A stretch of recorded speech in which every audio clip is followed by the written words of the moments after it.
Hello mga kabayan, kumusta po kayo? Andito na naman po ako, si Tito's Random World, maghahatid sa inyo ng mga bagong kaganapan. Ito po ay lingid sa ating kalaman, yung mga nangyayari sa iba't ibang panig ng bansa, lalo na sa China. Matatandaan po natin na masyado tayong pinirata ng China doon sa ginawa doon sa resupply mission ng ating mga kasundaluhan sa dagat, na biglang pinagwawasak ang ating rubber boat na pinagbubutas ng mga may dala-dala sa lang itak at madaling salita, masyado tayong inagrabyado kumbaga. At isa doon na sundalo ay naputulan ng daliri. Okay?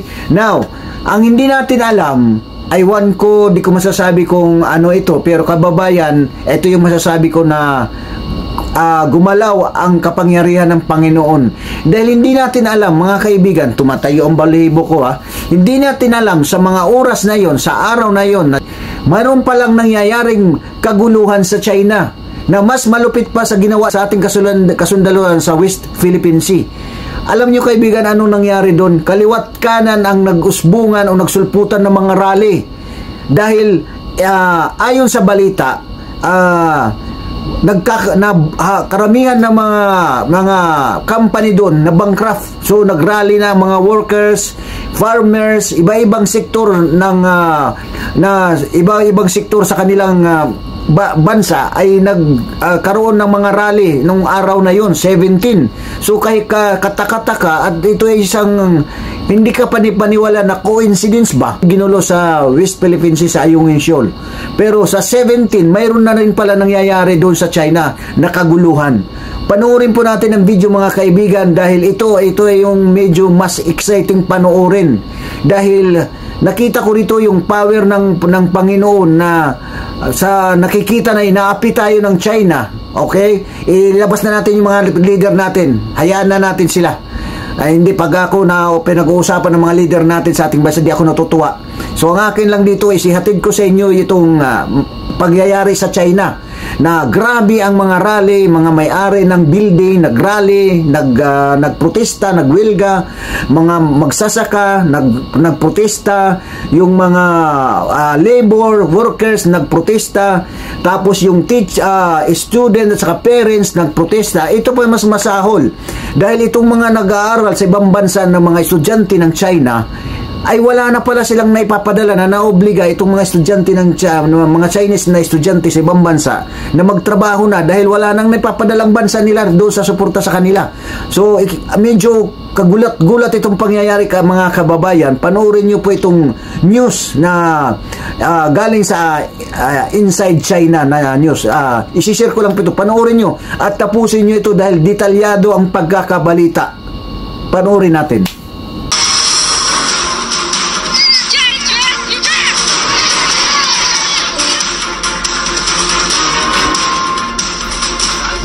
Pressure of China's economy, which is in serious recession, bankruptcy and unemployment are widespread, leading to fraud and homelessness everywhere. Protests continue to break out in mainland China. During the 3 days from June 17th to 19th, a large number of collective rights protection actions appeared one after another across China as people fought for their rights. In this summary of collective protests, we compile 30 prominent cases in Guangdong, Hunan, Jiangsu, Shandong, and elsewhere, including 11 cases involving workers, 7 cases involving farmers, 5 cases involving investors, 4 cases involving property owners, and 4 cases involving students, parents, etc. Here are the details. Workers. In Hunan Luoyang, hundreds of greening workers strike collectively to demand wages. On June 17th, hundreds of greening workers of Hunan Luoyang Guishan Agricultural and Forestry Technology Company Limited launched a collective strike and gathered at the entrance of Guishan Innovation Building to protest the company's wage arrears. Luoyang Guishan Agricultural and Forestry Technology Company Limited was established in 2016. The legal person is Chiu Chong Chao.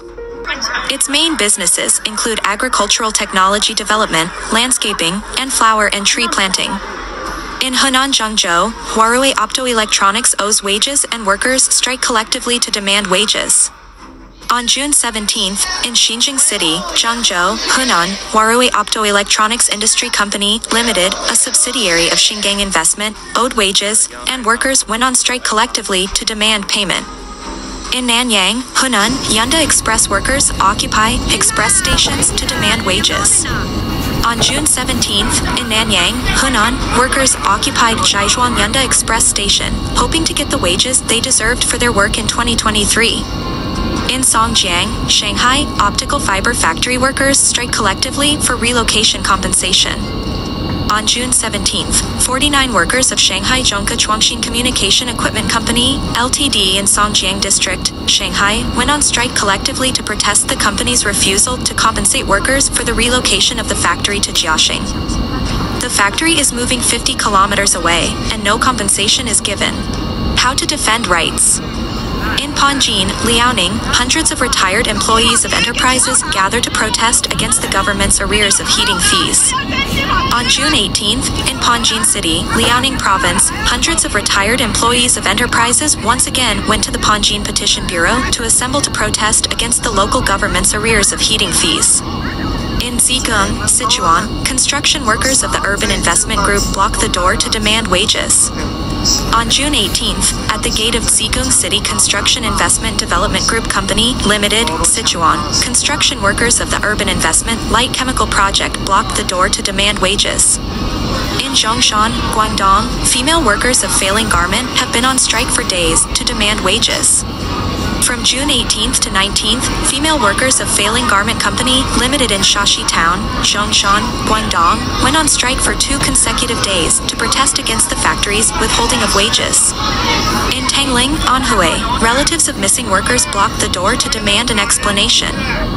On June 19th, in Tangling, Anhui, relatives of a missing worker gathered at the entrance of a branch of the G3 Yangtze River Highway Rail Bridge Project Department, demanding that the project department give them an explanation.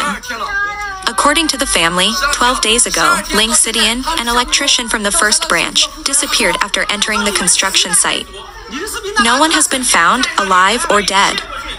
The family asked the project department to provide surveillance video, but was refused. Farmers.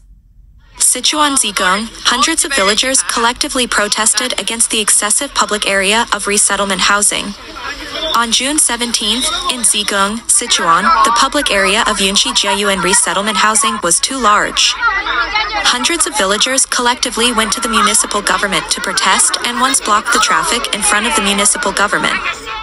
The villagers said that the resettlement housing, with an average of 30 square meters per person, has a public area of nearly 10 square meters.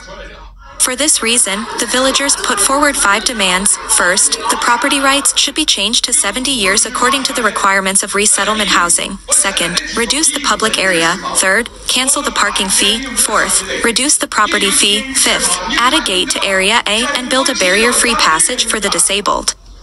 In Hunan Luoyang, villagers blocked the road to protest the government's default on transition fees. On June 17th, at Yingzhou Bridge in Luolang District, Luoyang City, Hunan Province, dozens of villagers blocked traffic and confronted the police to protest the local government's default on demolition transition fees. In Fujian Fuzhou, villagers gathered to protest resettlement housing turned into shoddy housing.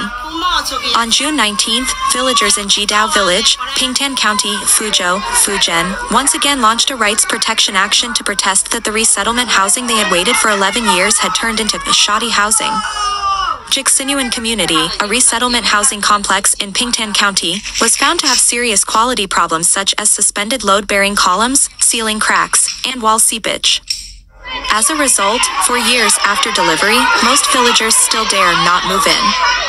During this period, villagers have launched many rights protection actions, but no one paid attention. In Liaoning, Shenyang, villagers resist forced expropriation and clash with urban management, 1 injured. On June 19th, in Shenmiao Village, Jiangyi Town, Tieshi District, Shenyang City, Liaoning Province, villagers who resisted the government's forced expropriation of cultivated land clashed with urban management personnel, and at least 1 villager was injured in the conflict. The expropriated land will be used for the first phase of Shenyang Metro Line 3. In Guangdong Dongguan, Beijing villagers have been defending their rights for a full year. From June 17th to 19th, in Dalong Town, Dongguan, Guangdong, Daejingta villagers went to the Dalong Town government every day to check in, continuing their rights protection actions that have lasted for a year. In order to recover the missing 370 million land deposit, Daejingta villagers launched a rights protection action in June last year. In Guangdong Shantao, Hongdong village villagers have been defending their rights for half a year. From June 17th to 19th, in Hongdong Village, Chaoyang District, Shantao, Guangdong, the villagers' rights protection actions aimed at taking back the land occupied by the local government have lasted for half a year. Shandang Dongye, villagers continue to hold rallies to protest the government's land expropriation without compensation.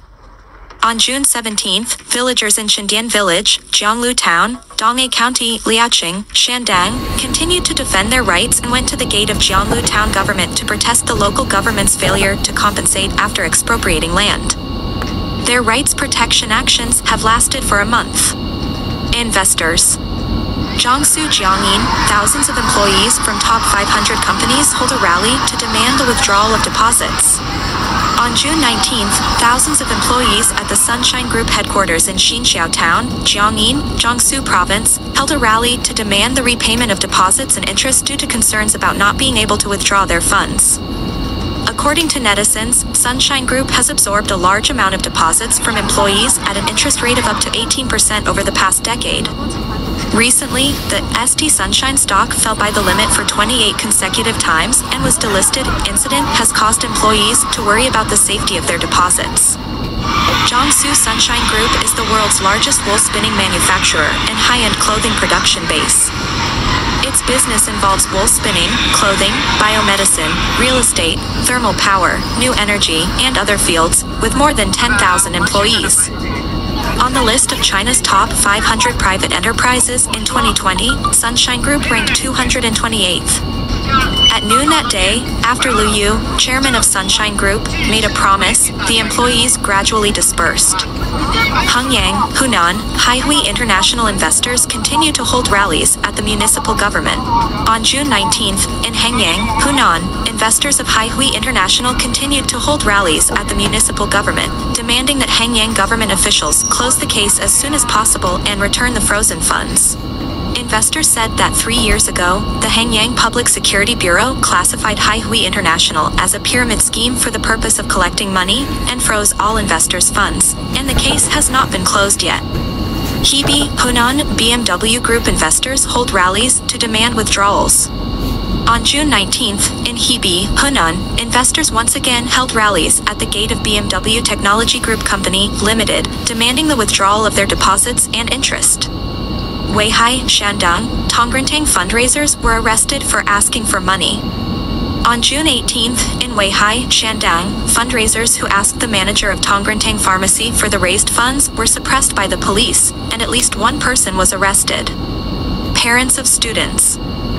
In Lianyungang, Jiangsu, hundreds of parents protest against school restructuring and are suppressed by police. On June 19th, the restructuring of Huajie Bilingual School in Ganyu District, Lianyungang, Jiangsu, triggered a large-scale protest by parents of students. During the protest, the parents were suppressed by the police, and some parents were beaten or arrested. The cause was that the Ganyu District government recently decided to convert Huajie Bilingual School from private to public, providing students with 3 options: transfer to other Huajie schools to continue studying, stay in the public school after the restructuring, or return to the school of their registered permanent residence. This decision immediately aroused strong dissatisfaction among parents, who were worried that the public school after the restructuring might require the purchase of school district housing, and that transferring to other schools would affect their children's grades due to changes in the learning environment and teachers. The angry parents immediately launched a rights protection action and protested to the local education bureau and the school on June 18th. On the 19th, due to the failure to get a satisfactory response, hundreds of parents gathered in front of Huajie School again, demanding that the government withdraw its decision. During this period, the protesting parents were strongly suppressed by the police, and many parents were beaten and arrested during the conflict. Owners. Yibin, Sichuan, owners of unfinished building Anning Xingjing Block Road to protect their rights. On June 17th, in Chengning County, Yibin, Sichuan, the owners of the unfinished building Anning Shengjing launched a rights protection action, blocked the traffic in front of the county government, and confronted the police. Chengdu, Sichuan, owners of unfinished buildings for 10 years block road to protect their rights. On June 17th, in Jianyang City, Chengdu, Sichuan, the owners of the second phase of Blue Harbor, which has been unfinished for 10 years, launched a rights protection action, blocked the traffic in front of the building, and confronted the police, hoping to move into the building as soon as possible. Xi'an, Shaanxi, unfinished project for 10 years, provincial government's rights protection efforts suppressed. On June 18th, in Xi'an, Shaanxi, the owners of the South District of Zhongguan International City, which has been unfinished for 10 years, launched a rights protection action again and went to the provincial government and the petition center for a rally. During this period, the rights defending owners were suppressed by the police, and at least one owner was arrested. Submission: the South District of Zhongguan International City in Xi'an, Shaanxi Province, has been unfinished for 10 years. Governments at all levels have been coaxing and deceiving for 10 years and have not solved the problem. Last year, someone died in the community because of the unfinished project. No one cares and no one asks. Location of the incident, June 18th, Shaanxi Provincial Government New City Square and Xi'an City Petition Center. Parents are running out of money. Chinese students and young people face the pressure of being cut off from financial support. China's economic downturn, sluggish domestic demand, and real estate crisis have directly affected the survival of many small businesses and the income of the middle class. This has also brought financial pressure to Chinese students studying abroad. Some can no longer rely on their parents to pay for school fees and living expenses. Whether in the UK or the United States, the financial difficulties faced by Chinese students overseas have received increasing attention. Cutting off funding for studying abroad has become a hot topic on Chinese social media. In 2019, when Xiao Zhang was studying in the United States, she never imagined that one day she would have to work part-time to pay for college tuition. In the past, her expenses have been covered by her parents in China. But in October last year, her parents told her they were facing cash flow problems and could no longer financially support her studies in the United States. At that time, Zhang Xiao only had enough money to pay 3 months' rent. Additionally, she would need to pay tuition for another semester. I didn't have time to feel sad because I needed to make money as soon as possible to pay for my tuition and rent, Zhang Xiao said, adding that her father had invested in the pharmaceutical industry during the COVID-19 pandemic but had since suffered huge losses. After watching her family's wealth and investments shrink before her eyes, her father had to inform her that he could no longer support her education in the United States and was willing to buy her a plane ticket back home. In order to cope with this sudden financial difficulty, Zhang Xiao began looking for part-time jobs, such as nannying or campus work, but it was not easy.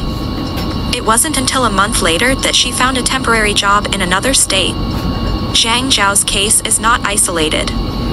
As China's economy continues to slump, her experience is becoming increasingly common.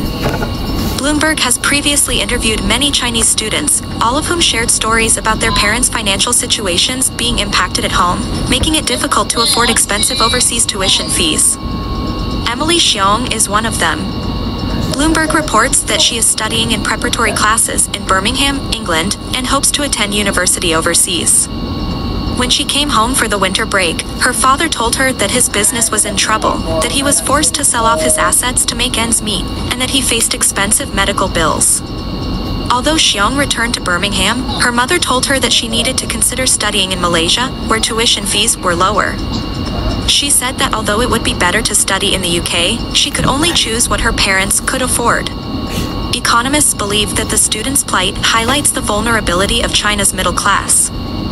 When economic conditions deteriorate, they have little to fall back on. Rapid growth in recent decades has given many households a false sense of financial security, but they lack the diversified assets of the truly wealthy. Since last year, the hashtag #A Study Abroad suspension has been viewed 4.622 million times on the Chinese social media platform Xiaohongshu. As more and more Chinese international students fall into financial difficulties due to their family's shrinking wealth, many are turning to the internet for help and advice on how to... So I hope natapos nyo, kung napapanood nyo pa ako ngayon, sigurado ako na natapos ninyo ang panonood doon sa balita na yon. Yan po ay hindi natin gawa-gawa, yan po ay news mismo galing sa China. Ngayon, ito pa yung mas malupit. Mayroon pang sa mga date na yon, sa pitsa na yan, sabay din ang baha na napakalawak na baha na nangyari sa China. So bukod sa mga rally, yung mga pagbaha sa China napakalawak, grabe. So sa susunod na video, kung kakayanin ko makakuha ng video about footage sa baha, isi-share ko sa inyo. Pero for the meantime, kababayan, masalamat sa inyong pag-suporta sa channel na ito. At doon sa mga hindi pa nakapag-subscribe, mag-subscribe na po kayo para ma-update ko kayo sa mga kaganapan na nangyayari sa ating bansa at sa ating mga kapaligid. Maraming salamat po sa inyong suporta. God bless us all.